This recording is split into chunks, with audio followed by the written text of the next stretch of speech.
Ideally, everyone in the corporation should understand the value of innovation and how to contribute to it by actively innovating or by supporting innovators. But I realize that as innovation leader, you don't have the time or resources to work on every single idea with every single employee. Therefore, it may be more effective to identify and prioritize support for the most passionate and focused champions of innovation. I first made sure to have the innovation basics in place. I provided a clear focus for innovation. For which specific problems do we want innovative solutions? And I ensured that the senior leadership team endorsed innovation and supported this focus on a specific problem. Then I concentrated my efforts on those employees that were passionate about innovation. Let me share a few examples. I'll start with the innovators.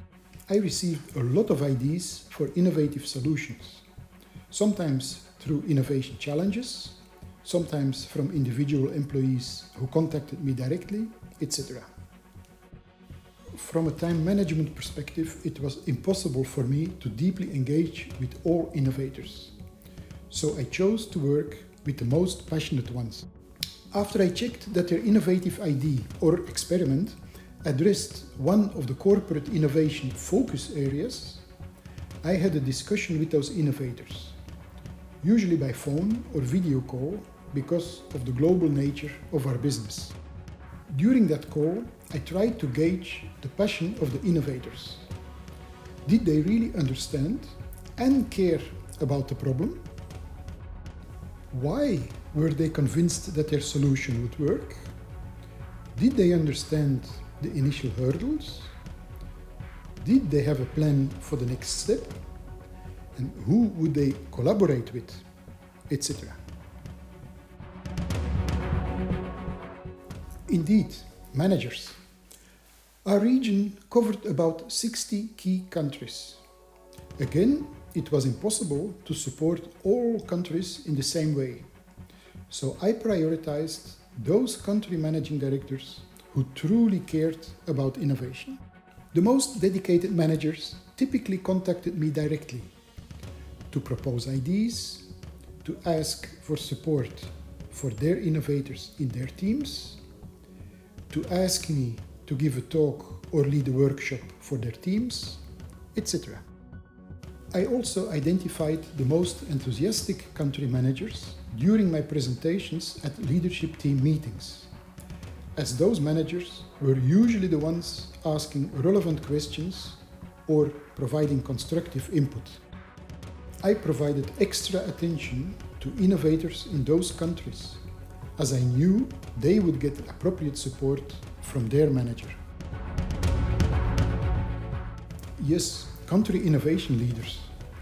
As I mentioned in one of our earlier discussions, I created a network of country innovation leaders.